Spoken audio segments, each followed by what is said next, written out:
नमस्कार दोस्तों, स्वागत है आप सभी का आपके अपने YouTube चैनल में जिसका नाम है बोर्ड एग्जाम ऑफिशियल। आज का ये वीडियो NCERT की फिजिक्स की मुख्य पुस्तक से है। अध्याय चल रहा है 1 और अध्याय का नाम है किरण प्रकाशिकी एवं प्रकाशिक यंत्र। ठीक है, ये जो चैप्टर है ये हमारा चैप्टर किस नाम से जाना जाता है? ये कहलाता है एक्सरसाइज नंबर, एक मिनट में देख लेता हूँ, एक्सरसाइज नंबर 9। ठीक है, और यहाँ हम सवालों को हल करना शुरू करेंगे। और अध्याय के नाम को अगर हम अंग्रेजी में बात करेंगे तो इसका नाम है ray optics and optical instruments. Question number 1 आपकी स्क्रीन पर, क्वेश्चन नंबर 1 आपके सामने क्या कहा जा रहा है? क्वेश्चन नंबर 1 में जरा समझते हैं।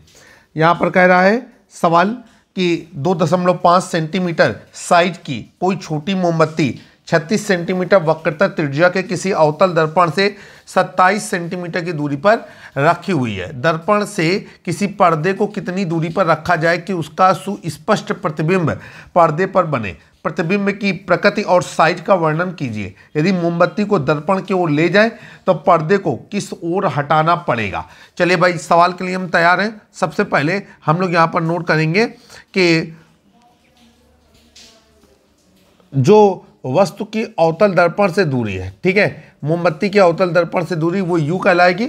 और आपको पता है कि ये ऋणात्मक ली जाएगी चिन्ह परिपाटी के अनुसार। तो यहाँ पर हम लोग नोट करेंगे कि मोमबत्ती के अवतल दर्पण से दूरी, मोमबत्ती की अवतल दर्पण से दूरी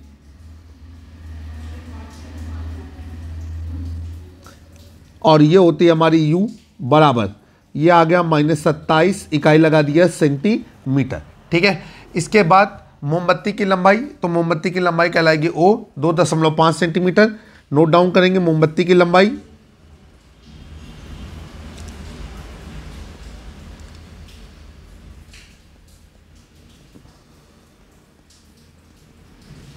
ये हो गया। अब इसके बाद यहाँ पर जो वक्रता त्रिज्या दिया गया है वो कितना दिया गया है? वो दिया गया है हमको 36 सेंटीमीटर। तो यहाँ पर लिखेंगे वक्रता त्रिज्या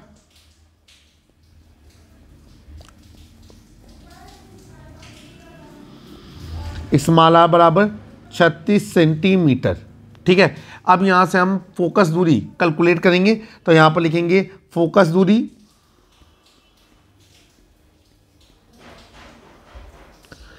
और ये हो जाएगा F बराबर, तो ये फार्मूला होता है वक्रता त्रिज्या बटे 2। तो ये हो जाएगा आपका R/2 और 36 बटे 2 बराबर, ये आ गया हमारा 18 सेंटीमीटर। और ये हो जाएगा F बराबर -18 सेंटीमीटर, ब्रैकेट में लिख देंगे अवतल दर्पण के लिए।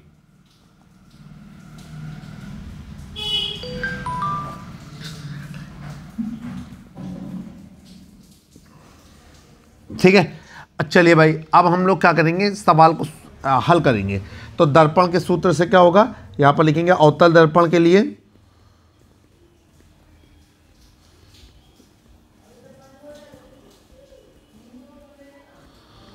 और ये हो जाएगा आपका 1/f is equal to 1/v plus 1/u। ठीक है, अब यहाँ पर सारे मान रख देंगे। तो ये हो जाएगा आपका 1/-18। ठीक है, बराबर ये हो गया आपका 1/, ठीक है, 1/v, ठीक है, प्लस 1/u का मान क्या है आपका? u का मान है आपका -27। ठीक, अब हम लोग आगे चलेंगे। ये हो जाएगा आपका -1/18। ठीक है, -27 यहाँ पर रखेंगे, -1/18 बराबर 1/v -1/27। और ये हो जाएगा 1/v is equal to 1/27 minus 1/18। ये हो गया आपका 1/v इज इक्वल टू, तिर्यक गुणा करेंगे और ये हो जाएगा आपका कितना? ये हो जाएगा आपका 18 -27/27 गुणे 18। आइए चलते हैं, यहाँ पर देखेंगे क्या आएगा, 1/v इज इक्वल टू, ठीक है, देखिए यहाँ पर आएगा आपका -9/27 गुणे 18। 9 एकम 9, 9 दूनी 18। ये हो जाएगा 1/v इज इक्वल टू -1/27 दूनी 54। और ये हो जाएगा v बराबर -54 सेंटीमीटर। अब ये क्या होती है, v होती है प्रतिबिंब की दूरी, और जब प्रतिबिंब की दूरी ऋणात्मक होती है तो इसका मतलब होता है कि प्रतिबिंब दर्पण के सामने बन रहा है। तो यहाँ पर लिखेंगे कि अतः प्रतिबिंब दर्पण के सामने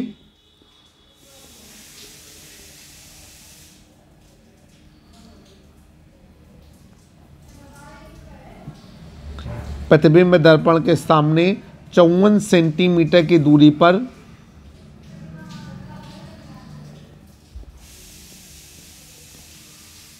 बनेगा। ठीक है, चले भाई अब हम आगे चलेंगे। अब क्या करेंगे कि अतः पर्दा दर्पण के सामने कितनी दूरी पर रखना होगा, 54 सेंटीमीटर की दूरी पर रखना होगा। अतः पर्दा दर्पण के सामने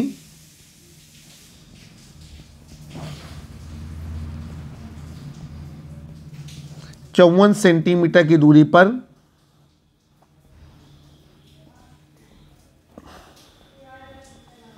रखा जाएगा।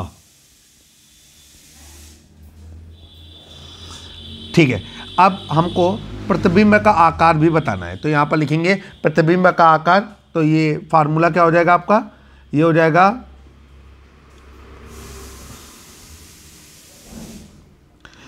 प्रतिबिंब का आकार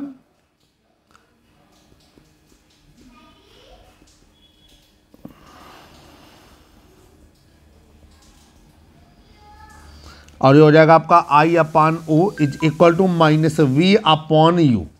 ठीक है, अब इसके बाद यहाँ से I का मान निकालना है, तो I बराबर हो जाएगा -V/U इंटू O। देखिए ये V का मान रख देंगे तो ये हो जाएगा आपका -54, U का मान -27 और O का मान दिया गया था 2.5, माइनस से माइनस कट गया और ये हो गया आपका काट पीट करके कितना आएगा देखते हैं। ये हो जाएगा 3 एकम 3 3 24 3 27 और गुणे 2.5, 9 दूनी 18, 2.5 गुणे 2 तो ये हो जाएगा 5 सेंटीमीटर। ठीक है, अब प्रतिबिंब कैसा होगा, वास्तविक, उल्टा और 5 सेंटीमीटर ऊंचाई का होगा। ठीक है, ये लिखेंगे वास्तविक, उल्टा व 5 सेंटीमीटर ऊंचा। अब यहां पर एक प्रश्न और शामिल किया गया है। प्रश्न क्या कहा जा रहा है, यदि मोमबत्ती को पर्दे की ओर ले जाएं तो पर्दे को दर्पण से दूर ले जाना होगा। ठीक है, और यदि मोमबत्ती को 18 सेंटीमीटर से कम दूरी तक खिसकाएं तो प्रतिबिंब आभासी बनेगा तथा पर्दे पर प्राप्त नहीं होगा। ठीक है, ये बात को हम यहां पर टाइप कर देते हैं। तो शेष उत्तर जो है आपका हमने टाइप कर दिया है कि यदि मोमबत्ती को पर्दे की ओर ले जाया जाएगा तो पर्दे को दर्पण से दूर ले जाना होगा। यदि मोमबत्ती को 18 सेंटीमीटर से कम दूरी तक खिसकाएं तो प्रतिबिंब आभासी बनेगा तथा पर्दे पर प्राप्त नहीं होगा। क्वेश्चन नंबर 1 सफलतापूर्वक समाप्त हुआ। अब हम लोग चलते हैं क्वेश्चन नंबर 2 की ओर।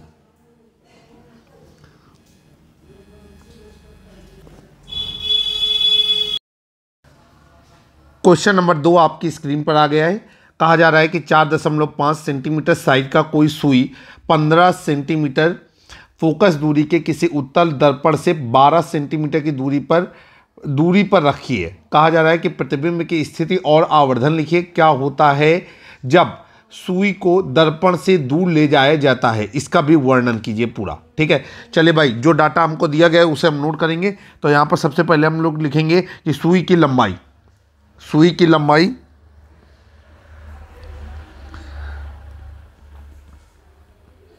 तो वस्तु की जो वास्तविक लंबाई होती है वो हमारी ओ से प्रदर्शित की जाती है।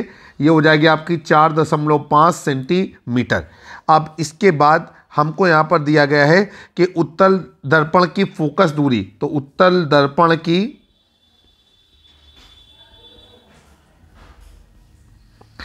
फोकस दूरी, और हम लोग जानते हैं कि उत्तल दर्पण की फोकस दूरी धनात्मक होती है, तो ये हो जाएगा स्मॉल f बराबर, और हम यहाँ पर लिख देंगे 15 सेंटीमीटर। ठीक है, इसके बाद फिर क्या है, दर्पण से वस्तु की दूरी, तो दर्पण से वस्तु की दूरी जो है वो u कहलाती है, वो हमेशा ऋणात्मक होती है। तो यहाँ पर लिख देंगे दर्पण से वस्तु की दूरी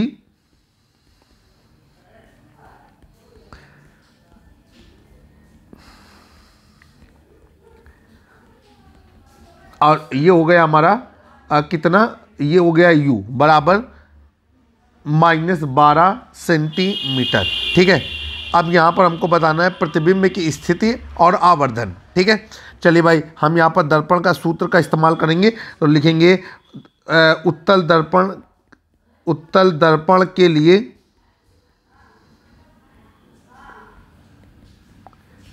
और उत्तल दर्पण के लिए क्या हो जाएगा आपका 1/f is equal to 1/v plus 1/u। आइए मान रख देते हैं, तो ये हो जाएगा आपका 1/15 बराबर, ये हो जाएगा आपका 1/v। ठीक है, प्लस 1/u का मान रखेंगे तो ये हो जाएगा -12, और ये हो जाएगा आपका 1/15 बराबर 1/v माइनस 1/12। फिर यहाँ से हो जाएगा आपका 1/v is equal to 1/12 plus 1/15। ये हो गया आपका 1/v इज इक्वल टू, तो यह गुणा करेंगे तो ये हो जाएगा आपका 15 प्लस 12/12 गुणे 15, 15 और 12 27 हो जाएगा। ये हो जाएगा आपका 1/v बराबर 27/12 गुणे 15। अब हम लोग क्या करेंगे, 3 और 27, 3 पचे 15, इसके बाद 3 3 9, 3 चौको 12, और ये हो गया आपका 1/v is equal to 3/5 into 4 तो 20, और ये हो जाएगा v बराबर आपका 20/3। ठीक है, v बराबर हो गया आपका 20/3 सेंटीमीटर। अगर हम दशमलव में निकालना चाहें तो ये हो जाएगा 3 18 बचा 2, 3 18, 3 18, तो बार बार 6 आएगा, तो हम इसे सार्थक अंक का प्रयोग करते हुए निकालेंगे 6.67 सेंटीमीटर। तो यहाँ पर जो प्रतिबिंब की दूरी है वो धनात्मक आ रही है, इसका मतलब है प्रतिबिंब दर्पण के पीछे बनेगा। ठीक है, तो यहाँ पर लिखेंगे अतः प्रतिबिंब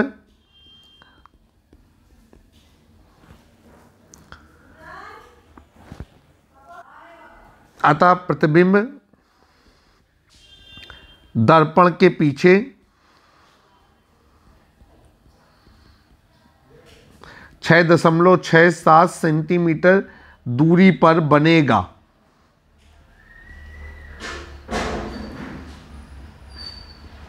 ये हो गया आपका। अब इसके बाद दर्पण का आवर्धन आपको निकालना है, तो यहां पर लिखेंगे चूंकि आवर्धन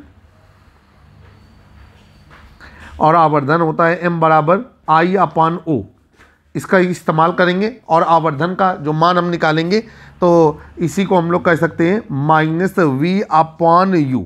ठीक है, नीचे हो जाएगा, इसलिए यहाँ से हो जाएगा I/O is equal to -v/u। यहाँ से हमको निकालना है कि आखिर प्रतिबिंब की लंबाई कितनी है, तो I बराबर हो जाएगा -v/u इंटू O। ठीक है, अब हम लोग आगे चलेंगे, यहाँ पर मान रखेंगे तो ये हो जाएगा आपका -20/3 बटे -12 गुणे O है वस्तु की लंबाई, मतलब सुई की लंबाई, ये है 4.5, माइनस से माइनस कट गया, और ये हो जाएगा आपका 20 गुणे 4.5 बटे 3 गुणे 12। ठीक है, अब जब हम इसे हल करेंगे तो ये हो जाएगा 3 एकम 3, 3 पच्चे 15, ऐसे ये हटेगा तो नीचे 0 बढ़ जाएगा, और ये हो जाएगा आपका कितना, ये हो जाएगा आपका 3 पच्चे 15, 3 चौको 12, ऐसे हो जाएगा, और ये हो जाएगा 20 एकम 20, 20 दूनी 40। फाइनली ये हो गया आपका कितना, I बराबर हो गया आपका 5/2, और I बराबर भाग देंगे तो ये हो जाएगा 2.5, और इकाई क्या लगा देंगे, सेंटीमीटर। तो आपका आंसर आया कि प्रतिबिंब जो है वो सीधा बनेगा, आभासी बनेगा और 2.5 सेंटीमीटर ऊंचा बनेगा। तो यहाँ पर लिखेंगे कि प्रतिबिंब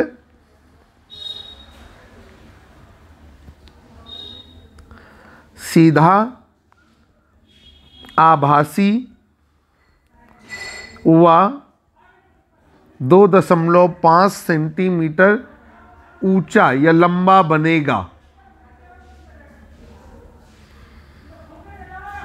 ठीक है, अब आपको ये बताना है, प्रश्न में एक बात और भी है कि जब सुई को दर्पण से दूर ले जाया जाता है तब उस बात का वर्णन करिए आप।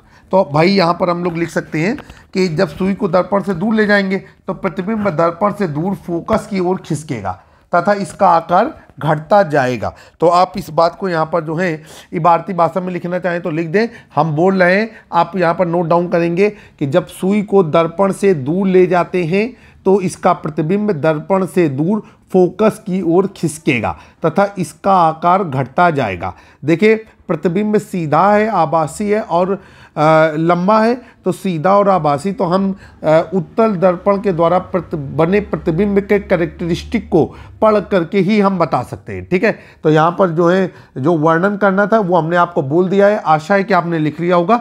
हम यहाँ पर टाइपिंग के माध्यम से भी आपको उसका वर्णन करके बता देते हैं ताकि आपको किसी भी प्रकार की असुविधा ना रहे। अब आप देखिए हमने जो भी कंडीशन थी, जो हमने बोला था आपको लिखने के लिए, वो यहाँ पर मैंने टाइप भी कर दिया है ताकि आपको, हमारे प्यारे बच्चों को किसी भी असुविधा का सामना ना करना पड़े।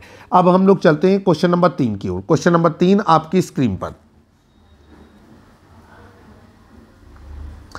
क्वेश्चन नंबर 3 में क्या कह रहा है जरा समझते हैं।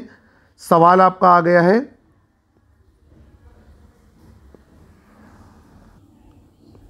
सवाल है आपका, कोई टैंक 12.5 सेंटीमीटर ऊंचाई तक जल से भरा है। किसी सूक्ष्मदर्शी द्वारा बीकर की तली पर पड़ी किसी सुई की आभासी गहराई 9.4 सेंटीमीटर मापी जाती है। जल का अपवर्तनांक क्या होगा? बीकर में उसी ऊंचाई तक जल के स्थान पर किसी 1.63 अपवर्तनांक के अन्य द्रव से प्रतिस्थापित करने पर सुई को पुनः फोकसित करने के लिए सूक्ष्मदर्शी को कितना ऊपर नीचे ले जाना होगा? सवाल आपके सामने आ गया है और हमने पूरी कोशिश की है, पारदर्शिता रखी है कि सवाल आपको स्पष्ट रूप से दिखाई दे सके।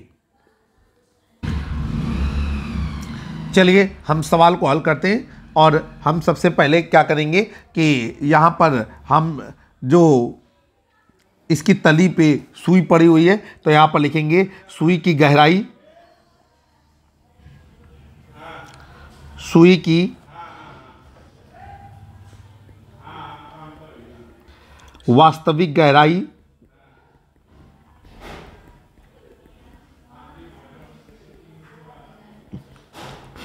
और इसको हमने माना है h बराबर टैंक में जल की ऊंचाई, क्योंकि कहा जा रहा है कि ये सुई जो है टैंक की तली पर पड़ी हुई है और ये हो गया आपका 12.5 और इकाई क्या लगा दिया? सेंटीमीटर। इसके बाद कहा जा रहा है सूक्ष्मदर्शी से जब इसे देखा जाता है तो आभासी गहराई 9.4 सेंटीमीटर मापी जाती है। तो सुई की आभासी गहराई और हमने इसको मान लिया h डैश बराबर 9.4 सेंटीमीटर। ठीक है, अब करें जल का अपवर्तनांक क्या होगा? तो यहां पर हमने लिखा जल का अपवर्तनांक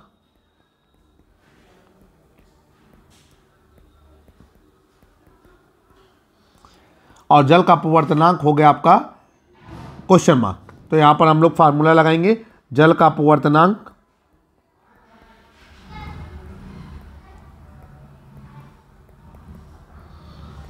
और हम इसे कह सकते हैं ANW। ठीक है, मतलब वायु के सापेक्ष जल का अपवर्तनांक। तो ये हो जाएगा आपका वास्तविक गहराई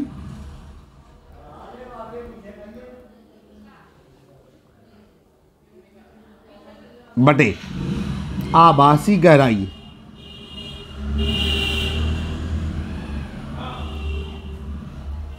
वास्तविक गहराई कितनी है?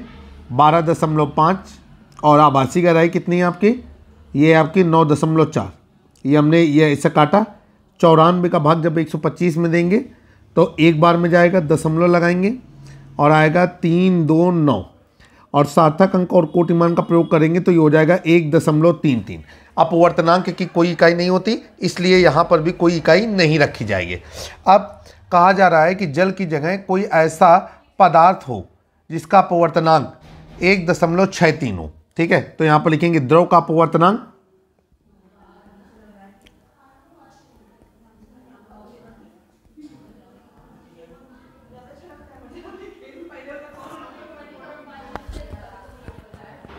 अब द्रव का अपवर्तनांक क्या है? 1.63। तो हमने इस अपवर्तनांक को माना AN1 बराबर 1.63। ठीक है, अब यहाँ पर हम लोग फार्मूला लगा सकते हैं कि AN1 मतलब अपवर्तनांक का फार्मूला अभी भी लग रहा है तो ये हो जाएगा आपका H/H डैश मतलब वास्तविक गहराई बटे आभासी गहराई।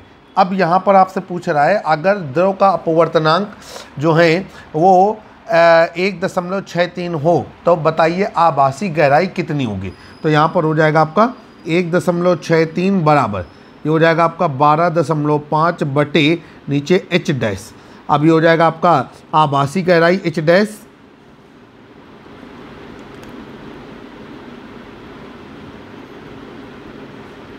बराबर, ये हो गया आपका 12.5 बटे 1.63।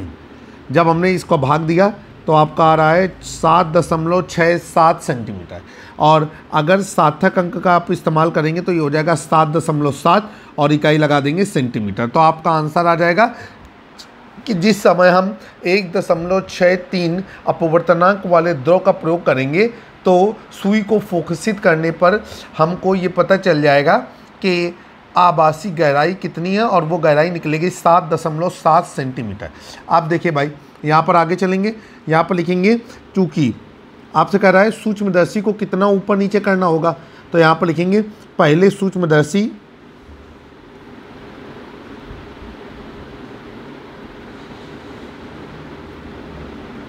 नौ 9.4 सेंटीमीटर पर फोकसित था, मतलब इस माप से उसको देखा जा सकता था। ठीक है, आता है इसका नीचे की ओर विस्थापन,